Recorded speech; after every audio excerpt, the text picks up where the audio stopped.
Good evening, everyone, and welcome once again to the Legal Score, Prim and Proper Sports, whatever you guys want to call it today. It's March 25th, 2026, and I have the amazing honor to have a special guest on tonight. But before I introduce him, let me thank Brian B.A. Strilla, the production team, including Pink Fanfur for the promos, the musical introductions. And let me thank you, all of my new YouTube subscribers. Thank you so much. I've gone up over 100 in the last 30 days. Thank you so much. And for my socials, everyone watching, please share the live stream. This is going to be a treat you do not want to miss. I want to welcome everyone in and introduce my guest. This is going to be Mike Lyle. He's creator of Lyle Multimedia, and he's also host of the morning edition of KUNC. He has a team in March Madness that we'll be talking about here shortly. And I have had the distinct honor of actually chatting with him for a while, but it's our first time actually having to sit down. Ladies and gentlemen, welcome in my guest tonight, Mike Lyle. Mike, good evening. How are you tonight? Good evening, Sonja. Thanks for having me on. Doing great. How are you doing on this hump day, as we call it, Wednesday? Yes, definitely hump day. It's so glad to have you in. As we talked before we went live here, did not realize there was a time differential. You are in the Denver, Colorado neck of the woods there. How's the weather today? The weather has been funny you mentioned that, Sonja. The weather has been great to me, but it has been unseasonably warm out here. I mean, it was up to 90 today. It's Oh, Yeah, it's March 25th. In fact, the last several weeks out here, we have been in this spell of warm weather when it should be like an average high of 45, 50 degrees. But I think summer came a little earlier than usual around here. And I think the natives in this part of the country are wondering, why are we in 90-degree weather on March 25th when we should be in like 50s, 60s right now? It's March, not June. it's really weird because today here in Atlanta it's in the 60s. 3 days ago it was almost 90 and we were breaking records. I don't And get I it. it's there's no ozone anywhere. So glad to see you and see the nice background view you have there, mountainous. So I'm a little jealous. I'm gonna get to Colorado here one of these Gotta days. come out here and visit. You're gonna love it out here. It's such a nice state. It's a lot to do out here, and it's a big sports town, as I'm sure you know. We have a Yes, lot of pro teams out here, which I cover, and it's a big time to be a Denver fan out here. absolutely. And so tell us a little bit about that, Mike. Tell us a little bit about how that, the whole Denver thing, you being out there, and how that works, because right now there's a small lull in the sports as far as NFL. I know they have the Broncos out there, but you do a lot of coverage on KUNC there. Yes, we have now seven professional teams here in Colorado. In fact, the seventh team is the women's soccer team, the NWSL. Their franchise. We have an expansion team here. They started their season a week ago. They have their home opener out here on Saturday, the Denver Summit FC. So we have professional soccer out here. In addition to the Broncos, of course, this is Broncos country. The Broncos rule the state no matter what team you root for. That's always going to be first and foremost. We have the Avalanche for the NHL, the best team in hockey right now. The Denver Nuggets for the NBA. They won the championship a few years ago. They're trying to get back there this year. We also have Major League Baseball, which is starting this week, the Rockies. Um, I love covering the Rockies, but the Rockies are the Rockies. Let's just say they're not really a Mhm. contender right now, but it is a sport. It's pro baseball. It's a team out here. We also have Major League Soccer, the Colorado Rapids. They started their season recently, so I cover them. And then we also have lacrosse. We have an indoor lacrosse team, which I've been covering this year too, called the Colorado Mammoth, and they just made the postseason last week. So, yeah, I'm staying pretty busy out here covering all these teams. And of course, we have the college teams. I covered the University of Colorado. Coach Prime, Deion Sanders' coach is there. Yeah. I cover him too. This will be my fourth year covering him and his team, and a bunch of other schools around here that I also cover. So, this is a really big sports state and city. And if you're a sports fan, you'll love it here. Win or lose, you at least have somebody or something to cheer for here. Unless you're a Carolina Panther fan like me that's still sulking over that Denver win here 10 years ago. Yeah, But and the Super Bowl too. You know that was the last time they won it in out there in Santa Clara. I know. yes. But you're right. It is so much to do out there. And who would have thought that? And how interesting is it that you actually cover the Buffaloes as well? What is one of your highlights of actually covering that team? And did you start covering them once Coach Prime came aboard, or were you already there? Funny you mentioned that because a month after I started here at KUNC, Sonja, a month after I got here, Coach Prime was being rumored to have taken the job here at the University of Colorado. So when the word started to pick up steam after they played in the Celebration Bowl when he was at Jackson State, word was starting to pick up that he was going to accept the offer to coach here at Colorado. So I immediately asked my news director, "Hey, we have a scoop. I think Coach Prime, Deion Sanders, is going to take the job here at Colorado. Please let me go to the press conference." So once they approved that, which they did without hesitation, the same night, it was a Saturday night, I will never forget, the Saturday night after your game, I reached out to the sports information director at Colorado. I asked him, I said, "Listen, I know there's a scoop. I hear that Deion Sanders is going to be hired as your next head coach. I would like to come and cover the press conference." And Sonja, within 5 minutes after I sent that email, I got a quick response from saying, "Sure, come. But here's what you do." So that was the highlight. That's been one of my highlights as I moved out here, was that I was one of the very first people on the scene for his introduction press conference here. And let me tell you, I should have done a before and after picture. When I got there, there was nobody there but me. But when the thing started, you could barely move in the room that he was at. It was My goodness. Oh my goodness. And that is such a, I don't want to say notch on your belt, but that is literally such a career notch on your belt there, Michael. It's great to be a part of that. Let me tell you. And like you literally had the plug. Right. And the thing is that he was here, and it wasn't just a local story here for Colorado. It was a national story because everybody knows who Deion Sanders is. We grew up watching Deion many years. You're a football fan. I'm a football fan. We all wanted him in prime time when he used to do all those crazy dances. The fact that he's coming here to coach this football program, mind you, a year after they had just won one game, he's taking this job after being at Jackson State, brought his son Shador and Travis Hunter, the rest was history after that, to come here to good old Colorado because he got paid a nice little sum of money to do that, and that's why he's still here. And now here he is in our backyard. Deion Sanders is coaching this football program. Couldn't have asked for a better storyline than that. Yes, and talk about a way to propel yourself into the limelight as well. I mean, we have to be able to add a girl and add a guy ourselves here when we need to. And I'm going to be add a guy and you here, Michael, because that is amazing. And I never would have known that. Like, talk about getting a chance to know the background story before it was in the forefront here. So that's awesome to know. We got a comment coming in here. Hello to Brian, the production I told you about, Mr. BA. He says hello and welcome, Mr. Lyle. Hey, Brian, thanks for having me on, buddy. Appreciate you. Absolutely. And thanks for all the behind the scenes thing that you and Pink Fanfare did. I mean, when you think about it, though, Mike, it's such a welcoming time for Coach Shador. Like you said, Coach Sanders. Like you said, Prime, he brought Shador, brought Travis with him. And we've had a chance to see the maturation of his coaching from when we saw him at Jackson. Of course, we saw him shine the light on just how impoverished that entire city was with the water situation and things of that nature. And Jackson just could not simply afford him anymore. But he brought what he needed to at that time. And then, as they say, he has to eat as well. Sonja, what was bothering me about the situation with how he left Jackson State, it's like anything else in life. You get a better job opportunity, like I did in my case, and that's why I'm in Colorado after being on the East Coast for so many years. You don't ever downgrade your status because you want to please other people. You do it for your own benefit. Mm-hmm. Coach Prime took the opportunity to come here because he was asked to come here. They wanted him here. I was told by a local colleague here that he actually had another offer. He might have been going to another SEC school, which I think was Auburn, which was, I think. Oh, wow. Yeah. So I think they were trying to get him to come to Auburn because they had a job opening as well for the coaching staff. But Colorado rolled out the red carpet for Deion Sanders, and that's why he came here. They wanted him here. They gave him everything that he wanted. They told him, "We'll give you this when you come here." And that's just how things are in life. When somebody really wants you and values you and they really admire you and see what you bring to the table, they will pursue you. Absolutely. Colorado pursued this man. That's why he came here. And yes, he did all he could do while he was at Jackson State. Put the program on the map, gave him national exposure, took him to a couple of bowl games. He did what he could do there, and it was time to move on to bigger and greener pastures.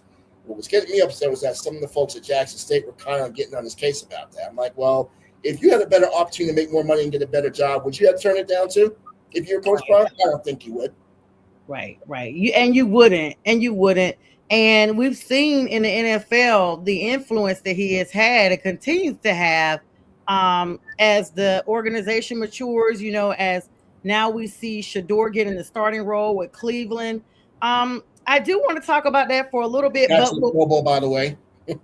absolutely. And so we'll get to that in a little bit here. Or I guess you know what? We could go ahead and probably talk about that now, Mike, because we'll come back to the March Madness and things like that, because we kind of segue into some NFL there.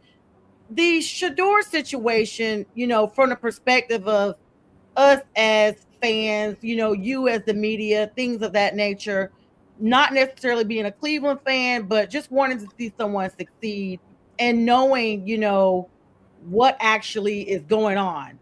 I don't know if you can actually mention anything, but without mentioning anything, but we all saw how it just didn't seem like No. Shador was never supposed to be the starting quarterback, not even a backup for Cleveland, despite whatever happened.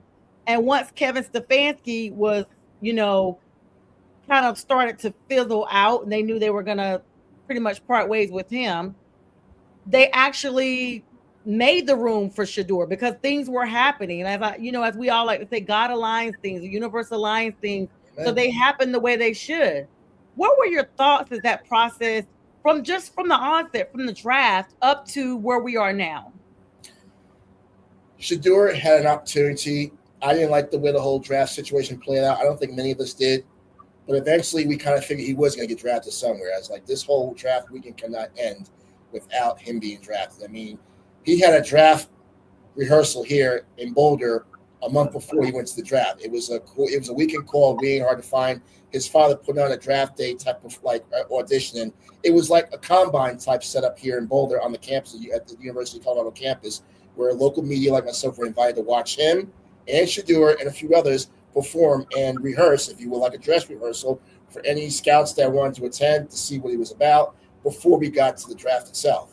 So he was showing everybody what he was made of before he got to the actual draft. Yeah, politics played a role in that too. You know how that goes in sports sometimes. But eventually he did get drafted. I didn't think he was going to go to the Cleveland Browns of all teams, but at the end of the day, he did get drafted, and that was the objective, that he was going to get drafted somewhere. We knew it was going to be someplace. Cleveland was the last thing on my bingo card he was going to end up at, but he did. And, yeah, he went into a situation where I believe the quarterback there was Joe Flacco, if I'm not mistaken, one of the starting quarterbacks. And then once we saw how that all played out, I would say give it about 3 or 4 weeks before Shador gets a starting role. Because how can you continue to let the team play like they are and they're not seeing that, okay, your system is not working with your starting quarterback? This guy, Shador, has been coming to practice. He was committed to the whole pre-draft workouts. When he got drafted, he was showing up every day at practice. He was committed to working out every day, getting better. People already had a knock on him saying he wasn't going to cut it because he just wasn't going to have to play at that level, even though he had a very stellar year out here in Colorado before he went to the pros. So it's like, well, he can definitely play at this level. He was committed to showing him that everybody that he can do it, and he was committed to doing that. And once he finally got that opportunity, he proved all the doubters wrong. I think it started in preseason when he played against against your boys in the preseason.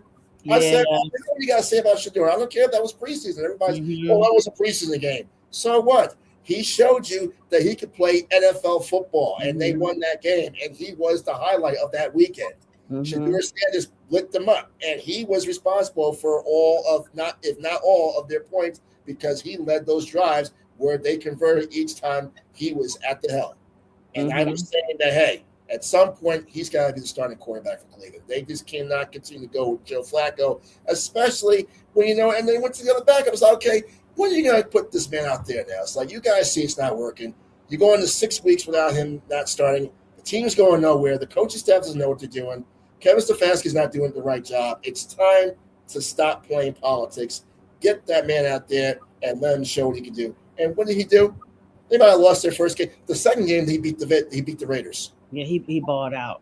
He balled out. And my point is that he needed the opportunity to show that he was committed to balling out. And you can say that all the chips fell his way, but I'm sure there's a lot of other NFL players that had loved to have been in his position this past season. And he got to the Pro Bowl. He did. He did. Like how ironic. And the thing is, so two things. Pink Fanfare comes on and says hello and welcomes you. You know, Pink, Hey, my Pink. Talk to nice Pink promo What's up, Pink?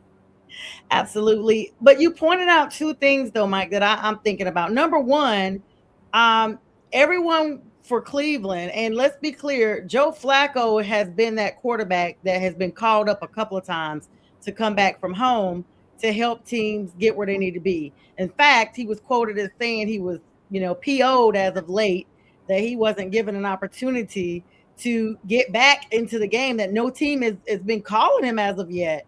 But the situation with Shador, and they did that was the most highly watched preseason game, the Carolina versus Cleveland game. That was according Yes. to the stats. Everyone was looking forward to Shador's actual NFL introduction. No one cares about it being preseason. We were wanting to see him on an NFL field, and we did, and he earned it. And even during the time that he actually played his first official game, he's the first rookie in Cleveland history to get a start and win a game and hit the stats that he did during that game. So, I do feel like how you said though, there's some get back to that. Of course, there's rumors swirling. I can't really confirm them because I've been chasing them down. It's like a rabbit hole. If there was some correlation between ownership with the Browns family and an incident that happened with Prime back in the day when he was playing Yeah, baseball. that's what I heard too. There was a lot of Yeah. politics about that, and that's probably why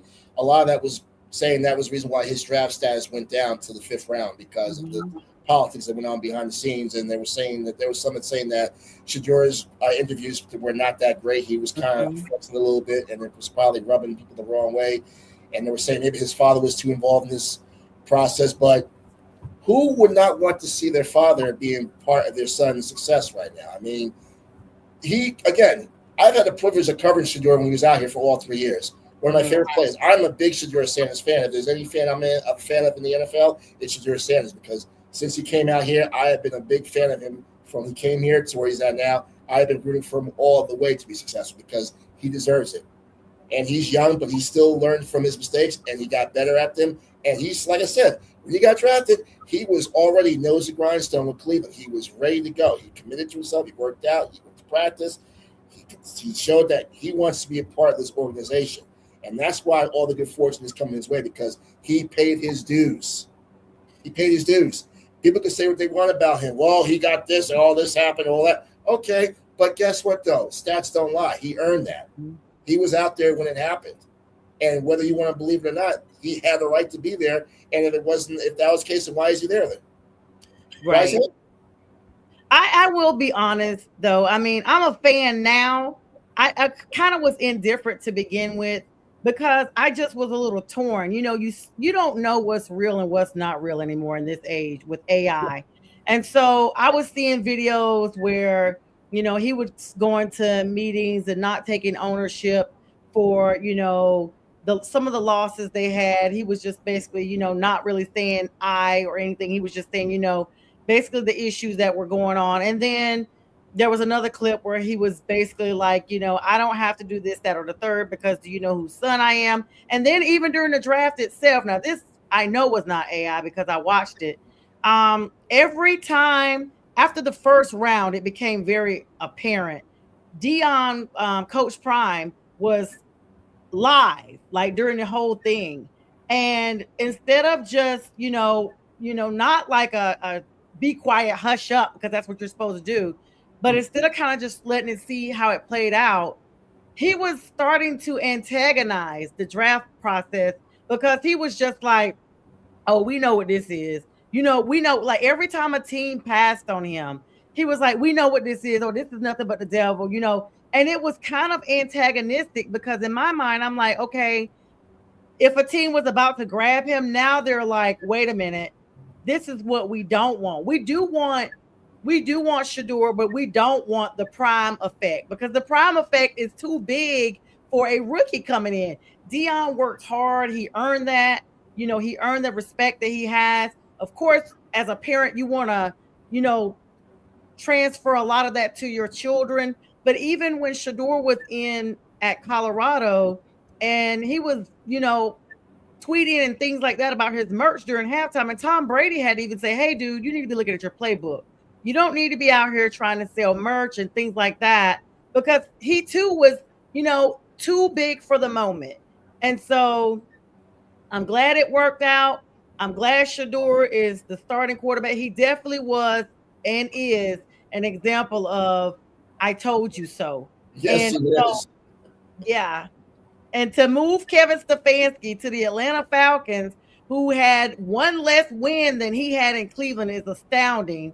But if that's what the Falcons want to do, more power to them. Have at it. Good luck to them with that move. I didn't Absolutely. get that either. I was like, okay, well, you're going from this to that, but We want more wins from my Panthers. We got the broom out last year. We'll bring them up this season. So there's that. Well, I think there's no question. It's going to be.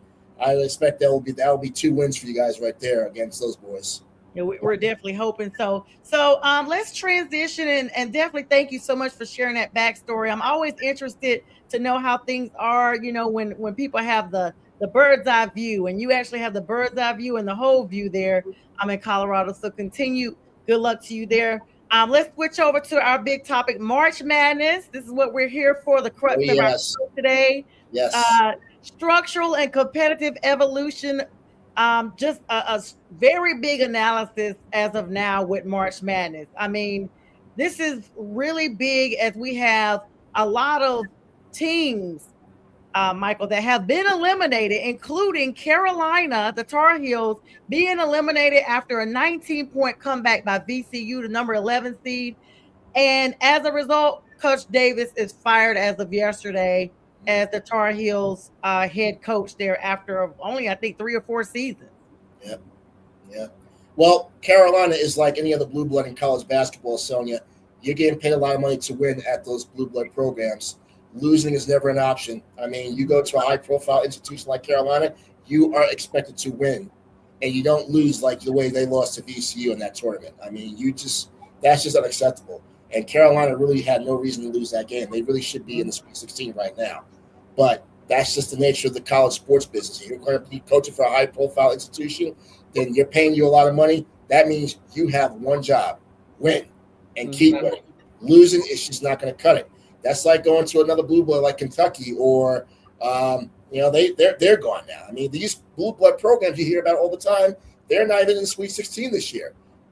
That's the thing with college sports, though. That's what they expect to do. Fans are very passionate with those institutions. They have a tradition of winning there. They don't tolerate losing.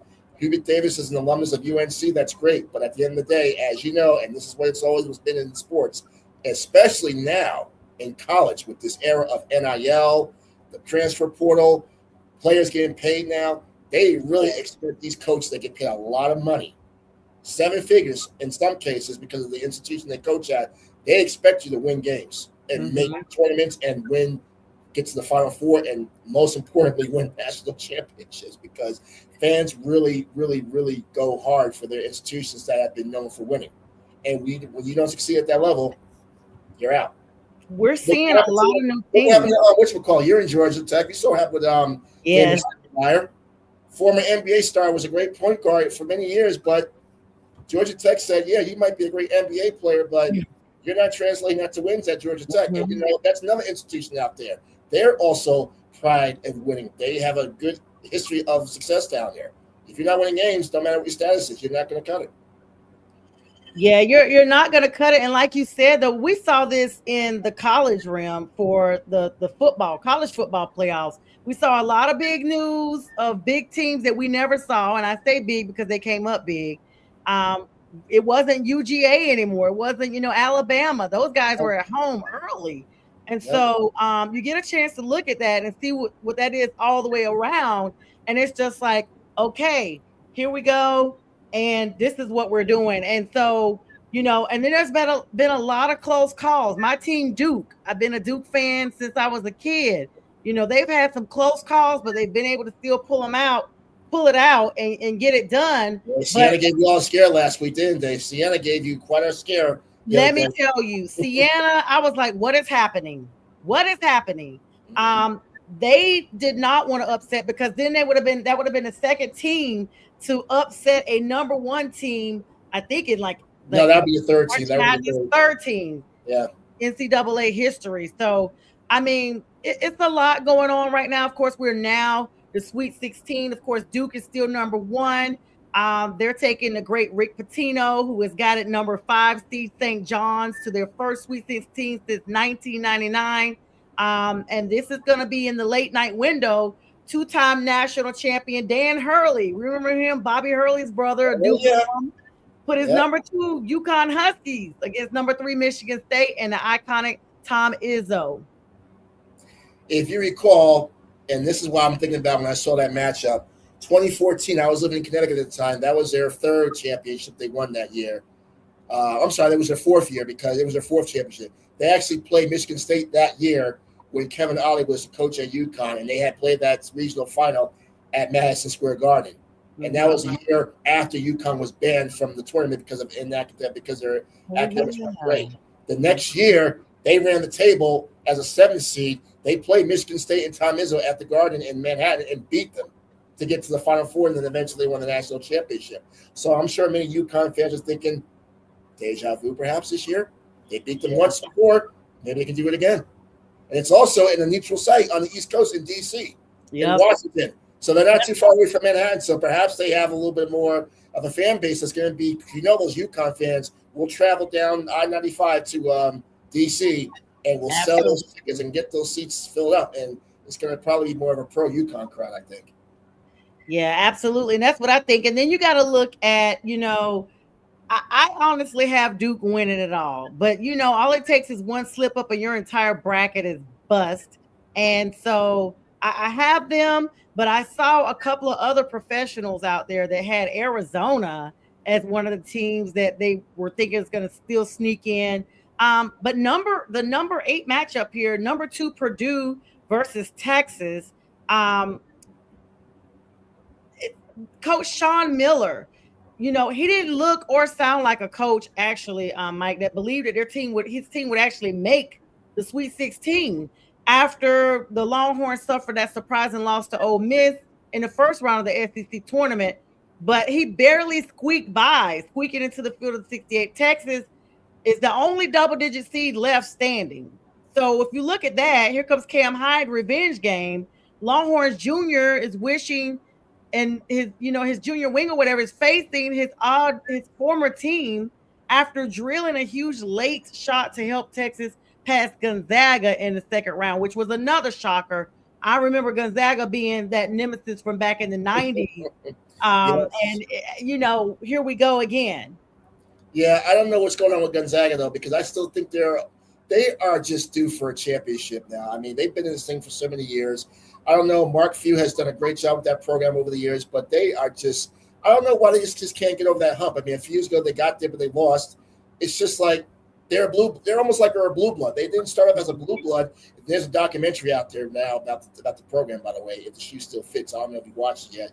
You should check it out. I've heard of it. I need to check it out. It's really good. It tells a story about how they became this mid-major that many still think they are, but in many eyes now, they are not a mid-major anymore. They are a blue blood because they've been in this thing for over 20-something years. So they're like becoming a regular, but for some reason, I just don't know why Mark Few and them just can't get over that hump. It's like they're like becoming another team that just gets there. They get maybe like to the round of 32, but they just can't get over that next level to get to the Final Four. It's like, okay, you get to Sweet 16, but then the run ends. So I don't know what's up with Gonzaga. But that Texas matchup with Purdue, I would be very careful if I'm Purdue because Purdue did just knock out the national champions. Mm-hmm. So I always look at it like this. The team that usually beats the national champion is probably going to go further. But Texas had a run through the first 4. They have not had a break in between. They had to travel. Factor in all of what they've had to go through these last couple of weeks. Teams that are like Texas are dangerous. Mm-hmm. That's why I think Texas probably has the upper hand here because they are still in game shape. They're playing with house money, too, because I'm sure a lot of people are picking Purdue to win this Sweet 16 matchup this week because Texas might be gassed out by the time they take the floor. But I think that Texas is riding all kinds of momentum right now. And like I said, they started off in Dayton. They're here now in the Sweet 16. They could very well be in the Final Four by the time we get to next week. Absolutely. I just realized what time it is. We got a couple comments, but before we get to those, we have to do our due diligence here with commercials and an announcement, and we shall be right back.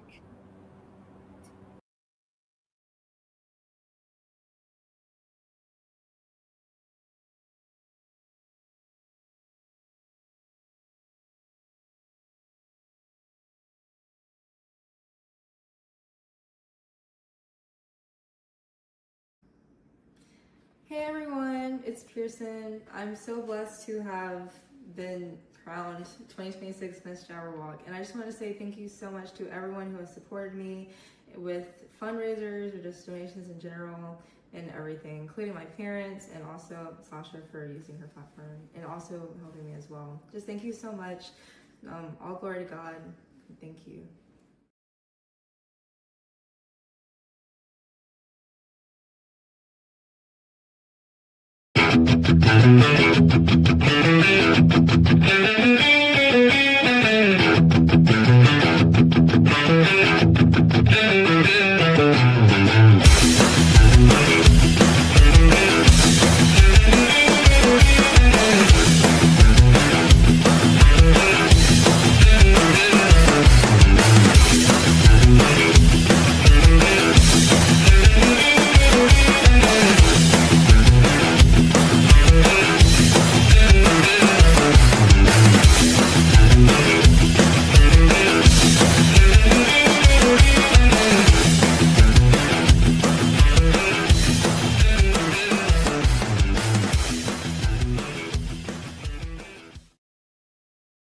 All right, and we are back. And again, congratulations to you, Pearson, for winning Miss Jabberwock for the High Point Alumni Association of Delta Sigma Theta Sorority Incorporated. That is my niece, and congratulations to her again for that crowning. And thank you to all of you all for the support that you've given her. And of course, you saw all the shows on the MPN McGrath Podcast Network. We are here 24/7, and it's without the cost of cable. So I'm rejoined with my guest tonight, Michael Lyle. And we were just talking March Madness. I agree with 100% of everything you said. We got some comments in here. Pink, we'll get to your comment about the women's in a moment since we're still talking about the guys right now. No Filter Boss, thank you so much for joining us. He says hello, bring me up. Great to see you on tonight. The next game, number 7, Iowa State versus number 6, Tennessee. It's hard to find another program, Mike, except for maybe Houston, that's played consistently elite defense at the same level as Iowa State and Tennessee over the past 5 years. But the questions entering this matchup are around the health and effectiveness of the star Joshua Jefferson from Iowa State and Nate Ament from Tennessee. Now, Jefferson actually missed the Cyclones' second round win over Kentucky. That was definitely a big upset. The Wildcats already being defeated. The meow snatched right out of them. And he went down with an ankle injury. And then Ament played in both Tennessee's first weekend games, but he was less effective as a player because of lingering leg injury that he's been suffering. But there's a chance this one could actually devolve into a defensive struggle. I agree. And with Jefferson coming back, I think that's going to be an advantage to Iowa State because, like you just said, he wasn't even in the Kentucky game and they didn't need him. Now he's going to be available for this game. That's an advantage for Iowa State. I think that's the. I mean, I think advantage for Iowa State for this one. Tennessee's going to put up a good fight because they've gotten there too, and I think they too are due for a long run. But I just think that now with Iowa State and now with a healthy Jefferson back in the lineup, that's going to spell problems for Tennessee, I believe. Absolutely, I agree. All right, the number 6 game, Michigan versus Alabama. Now, before we get into that, Alabama has this drama already going on. They had this, this player we talked about, Mr. Williams, I believe is his name. We talked about him last week. All these pounds of marijuana found in his dorm room. He's been removed from the team, removed from the campus. One of their biggest leaders on this team. But Alabama still is finding a way to hang in there. I'm not sure if they can do it tonight with this matchup here, because there's a recipe for taking out Michigan, Alabama 3-point heavy style. And it may be this game, of course, coming up Friday. I'm saying tonight. I'm thinking it's Friday. My bad. It's Wednesday. Have a Friday show. I'm already ready for the weekend, Michael.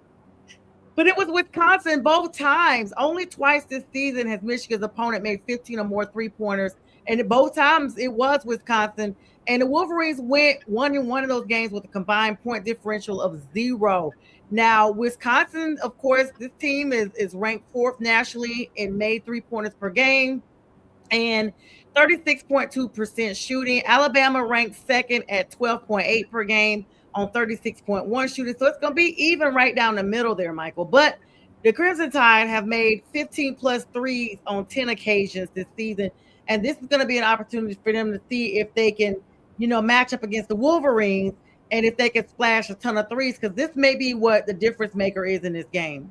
But Michigan plays a lot of defense, though, and that's why that's why they're in this position now. Not only have they played a lot of defense, they've outscored the opposition.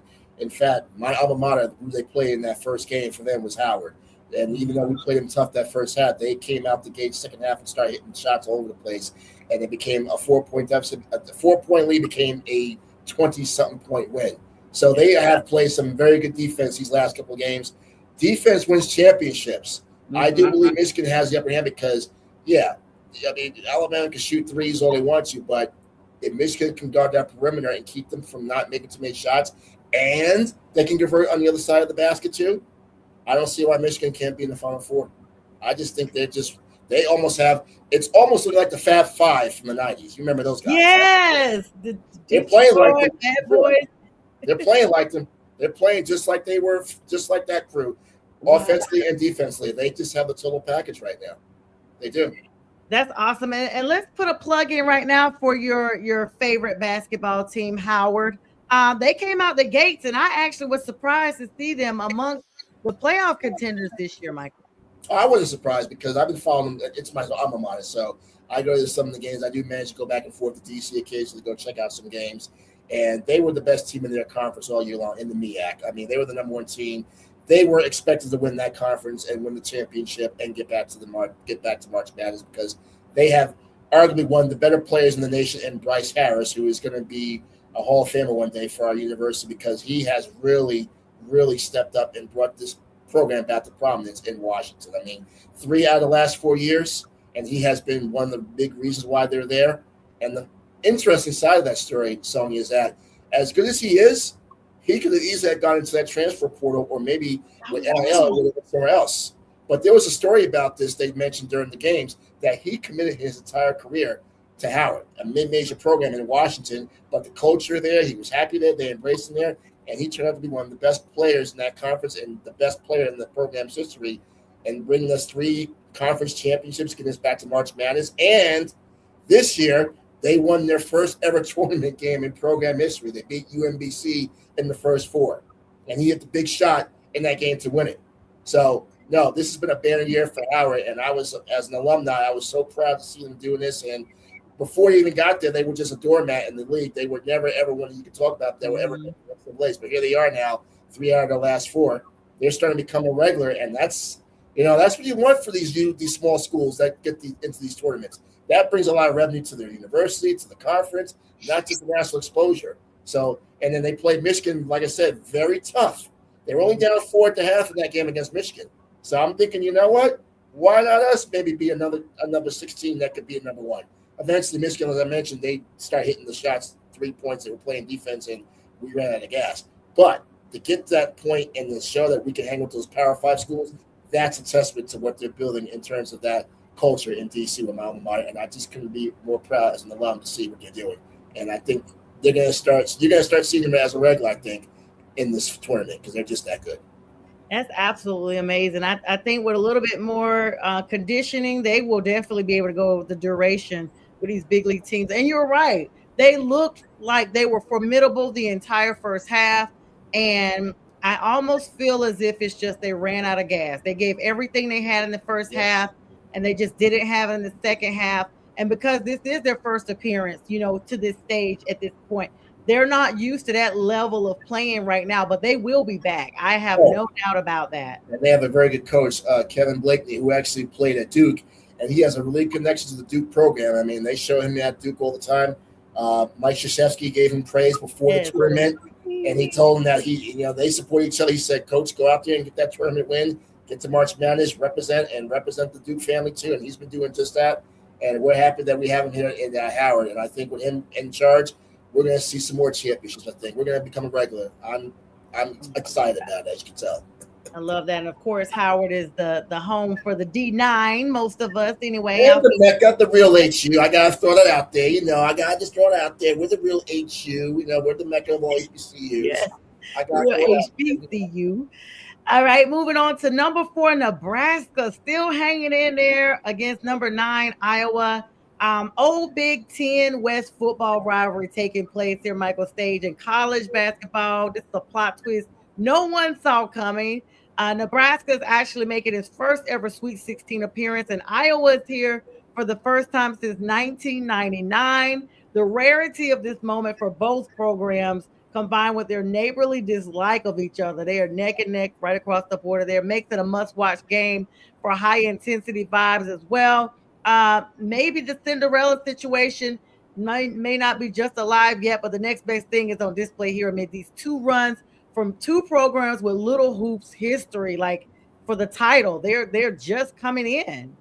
Well, Nebraska's story is interesting, Sonja, because last year, I'm not sure if you remember, there was another postseason tournament that they played in called the College Basketball Crown. It's held in Las Vegas. Wow. Nebraska won that last year. And what I say what's interesting is about that is because they took that win from that tournament last year, that pay-for-play tournament in Vegas, and they took that and ran with that this year. And as a result of them getting that postseason experience last year, that's why they're in this position now. Mm-hmm. So those second-tier tournaments that these schools that you don't hear about often that make it and win them, that's like a springboard to get to March Madness and get into this big tournament here. And you never know what that would mean for them, and they can use that experience to move further. And I think that's why Nebraska, I would pick them to win because they are built. They got the experience playing in the postseason last year. They won a tournament. They won a championship. They're here now because of that experience. And I just think that I always watch for experience on these programs. Senior leadership and the fact that they've been in these positions, in these tournaments, and they have postseason experience.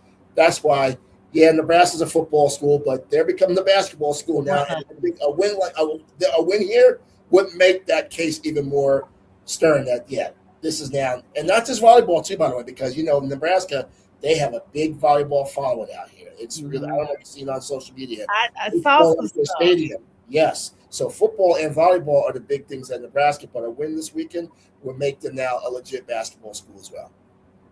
Oh, wow. Yeah, that's definitely big. I mean, talk about the Corn Huskers. They are husking everybody. They are shucking and ducking and taking names. So congratulations to them advancing this far, and good luck to them. Number 2, UConn. We've seen these guys before versus Michigan State. Number 3, that's going to be a Friday game. Michael, we get a chance, like I was saying at the beginning, to see Dan Hurley versus Tom Izzo in the Sweet 16.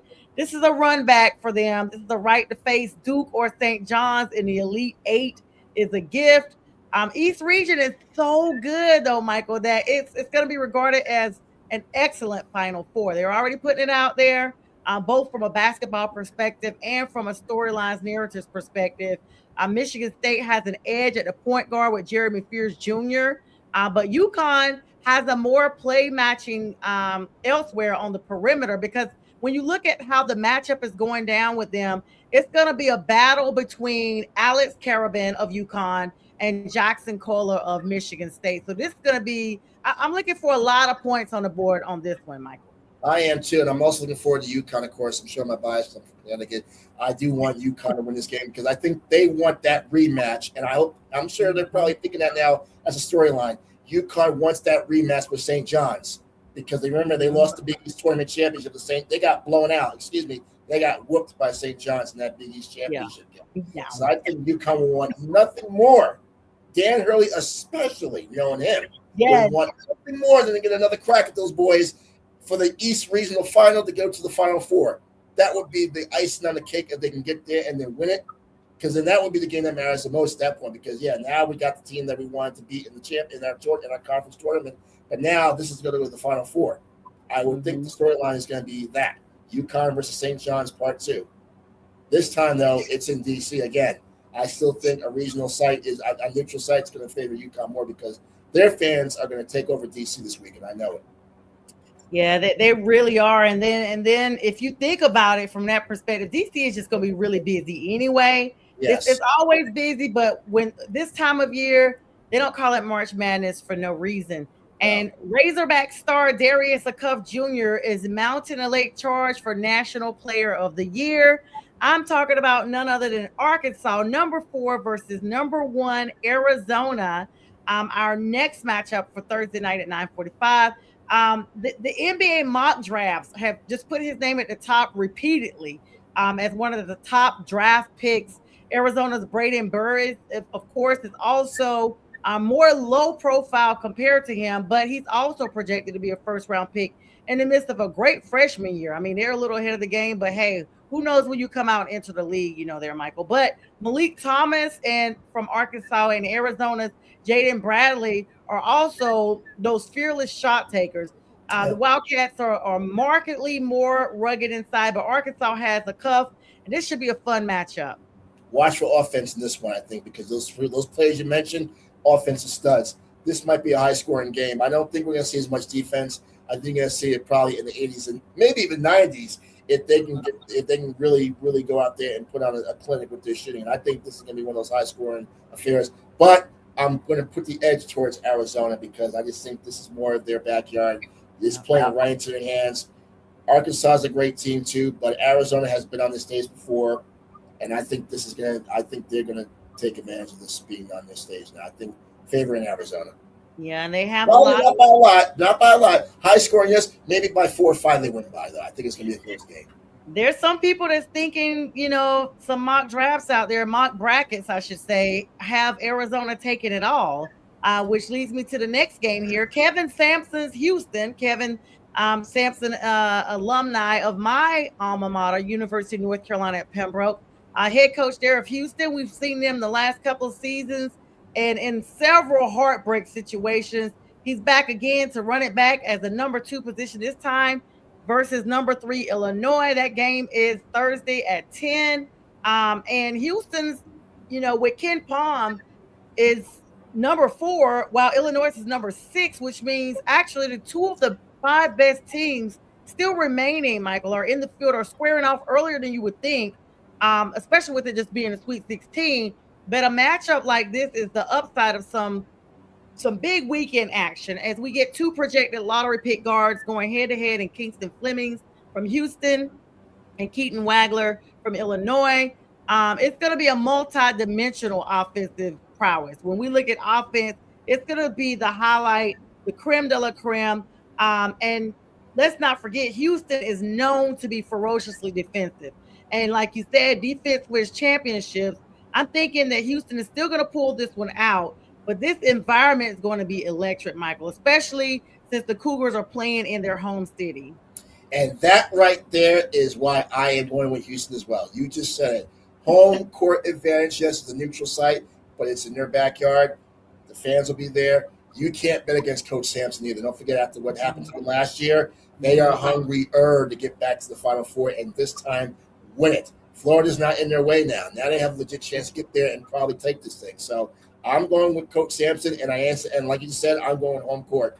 You can't go against home court in these tournaments, even though it's a neutral site, but there's gonna be a sea of a lot of red and white in those stands. Yes. Absolutely. And then our big game, number 1 Duke versus number 5 St. John's. That's Friday at 7:10 p.m. Eastern Standard Time on CBS. Since losing 72-40, I was so irritated at that game. Lost at UConn on February 25th.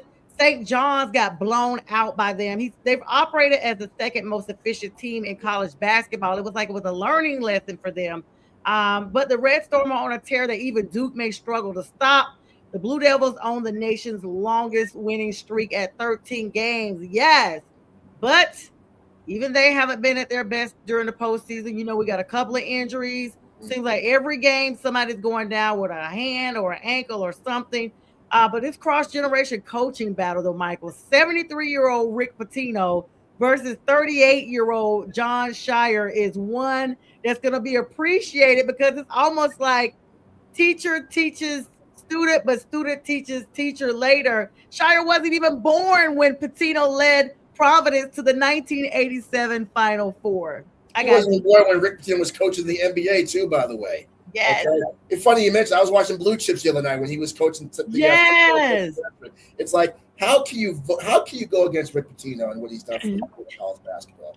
Yeah, he had the controversy at Louisville. What happened with that program and the scandal they were involved in, but he has been an institution for this sport.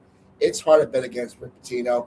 Yes, they had a fortunate last-second buzzer beater last week to get them into the Sweet 16. Maybe we're talking a different conversation. Obviously, if they don't make that shot. But it's hard to bet against him. It's hard to bet against Pitino. He's like the very last few of those coaching greats in the sport. You just can't. It's hard to go against the guy. He recruits. He makes his players. He motivates his players. They work hard. They were not a fluke in the Big East this year. That's why they're in the Sweet 16 now. So Duke might have the upper hand because they are the number 1 seed. But coaching, I think, is going to be. It's like playing chess versus checkers here. Now you play checkers and chess. Chess is about strategically moving around with players. I'm sure Rick Pitino is going to know just how to play this game and how to strategically try to find ways to shut down Duke and their star players and keep them off that perimeter. Not only playing some old school, by the way, Big East style old school defense, which was a mantra for the old days of Big East basketball. Yeah, absolutely. And you're right. It's so hard to say, okay, I'm going to go against Pitino. Like, it's almost like it's the cardinal sin to go against him because he's so highly regarded in basketball. Like you said, not just in college, but also in professional basketball. But we shall see. I definitely want to make sure that Duke pulls this one out and goes all the way. We're going to wrap up the last 6.5 minutes we have here with some women's basketball. Flau'jae played her last home game at LSU. She's a senior, of course, definitely expecting her to go into the draft here. I'm very emotional with her and her mom. But before we get there, like Pink said, South Carolina, Dawn Staley will not stay down. That lady is the real MVP. Okay, this is about to jump in and shut everybody down right now. The UConn women are the number 1 team and undefeated. They're going to run this thing to the finish line. Another undefeated season and a championship. You cannot doubt the GOAT, Gina Auriemma.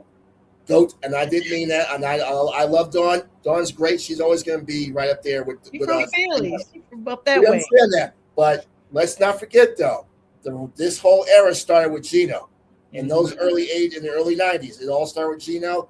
That rivalry he had with the late great Pat Summitt, it just snowballed from there. And right now, UConn is looking like a team that is just unbeatable right now. They haven't lost a game, and they're margin of victory. They're number 1 victory the other night against Syracuse. Yes. They're number 1, and they are playing Friday at 5 p.m. versus the University of North Carolina. Their ladies are still in it, the number 4 seed. Then you got Notre Dame versus Vandy, the number 6 and number 2 seeds at 2:30 on that same day. And at 7:30, you got men versus UCLA, number 1 seed UCLA, the running Rebels, still getting it done. And then at 10 o'clock, the ladies of Duke, the Blue Devils, the Lady Blue Devils, are going to be playing Miss Flau'jae, number 2 and number 3 seeds at 10 o'clock on Friday. And that is the Sweet 16. And then continuing on Saturday, you got Louisville versus Michigan at 12:30, Oklahoma versus South Carolina at 5. And then you have the Wildcat ladies are still in it, University of Kentucky versus Texas at 3. And then UVA versus TCU. I'm still shocked TCU is still in here, Michael. At 7:30 on Saturday, Sweet 16. Throw out your brackets, though. I just said I think is going to win this thing. Just throw out your brackets. Those are all good games, but I think everybody wants to see a South Carolina UConn rematch. I think everybody wants to see that because of all the teams remaining in this field. I think those are the 2 teams that everybody's going to be keeping eyes on at this point because, you got one team chasing perfection again. On the other side, you got another teams in Coach Staley trying to get back there and maybe this time have her way with UConn and maybe topple Coach Auriemma. But throw out your brackets. I'm calling it right now. UConn's going to go all the way. They're going to finish the season undefeated. They're going to have a 13th championship. 13 championship. Oh, gosh. 13. 13 championships, Sonja. 13. They are unstoppable. They seem to be unstoppable. And I covered them when I was in Connecticut for many years. And I'm going to tell you now, the 2015-2016 season to me was their last year. They ran it and they won it, and they were so dominant then. This year's team might be better than that team because they are probably, if not equally, probably better than that team, and they are just dominating the field. It got to the point where even the Syracuse coach the other night was complaining about being in their brackets. You hear about that? The coach from Syracuse was really upset after that loss to UConn, and she was really upset that they had to get picked to play in that bracket again. And then my attitude is, well, listen, I understand you're upset, coach, but you got to play your bracket. You can't get mad because you're playing UConn in your bracket. I mean, if that was the case, if say you beat UConn, would you have been making that argument then? I don't think so. You got to play your bracket. That's pretty big, but as I like to say, and this is the legal score, the verdict is still out on that one, but it's always good. Got to plug in some NBA scores real quick. The Atlanta Hawks getting it done, final overtime over those Detroit Pistons that everybody's been bragging about, saying they're number one in the East. Well, Atlanta just defeated them 130-129 in overtime. The Thunder and Celtics game is still going on. They have about a minute left in that game. There's an 8-point lead by the Celtics over the Thunder. Other games, OKC versus Boston is going on right now. Excuse me, that is the same game. My apologies. San Antonio versus Memphis. That's not even a game. That game is a wrap. It's 8 minutes left, but there's no way San Antonio loses to Memphis when they've already got like a 30-point win ahead of them. Washington versus UTA. Utah, that being 49-32, not even a big game. Houston right now, early in that game, the Rockets have not taken off against the Timberwolves. And then, of course, you have the Lakers game. They won over the Pacers today, 137-130. The Heat proved to burn out the Cleveland Cavaliers, 120-103. 157-137. Chicago goes down to Philadelphia. And then some other games coming on here in the next couple of minutes.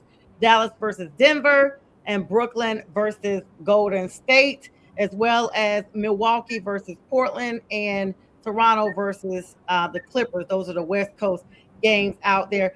Mike, tell everybody how to find you on the socials. I know we put your banner up earlier, but tell everybody where to find you, where to watch you, and all that good stuff as we get ready to conclude here. It's been an amazing time to have you on tonight. It's been a great time indeed. It has. Multimedia, Lyle Multimedia, same handle on Twitter. I still call it Twitter. I know it's called X, but it's on Twitter/X and Instagram, Lyle Multimedia. Just follow me on those two platforms. I'm there. You can follow me. I'll tweet back. I'll follow you back. That's where I'm at. Absolutely. And if you're in Colorado, or if you do have an app on your phone, you can listen to me every morning here on KUNC from 6 a.m. to 10 a.m. Mountain Time. So wherever time zone you're in, you might want to adjust that to the Mountain Time because I'm up early out here every morning doing my morning drive show 4 hours a day from 6 to 10. Michael Lyle, everybody. Michael, thank you so much for joining me. Know that you have an open invitation to sit on the podcast here with me any given time. It's so great that we could actually make this happen. And we'll just make sure we see you again soon. And everybody tune in round the clock, more shows coming up. And Friday night, I'll be back Friday night at 9 p.m. Friday with the fellas. And don't forget the movie review show with James and Brian that's also coming up on tomorrow's shows here 24/7 without the cost of cable. We wish everybody a great night. And again, Michael, thanks for joining me. You guys have a good night. Pleasure. My sister, thank you, Sonja. I appreciate it. Thank you. Peace out. Absolutely. Be blessed.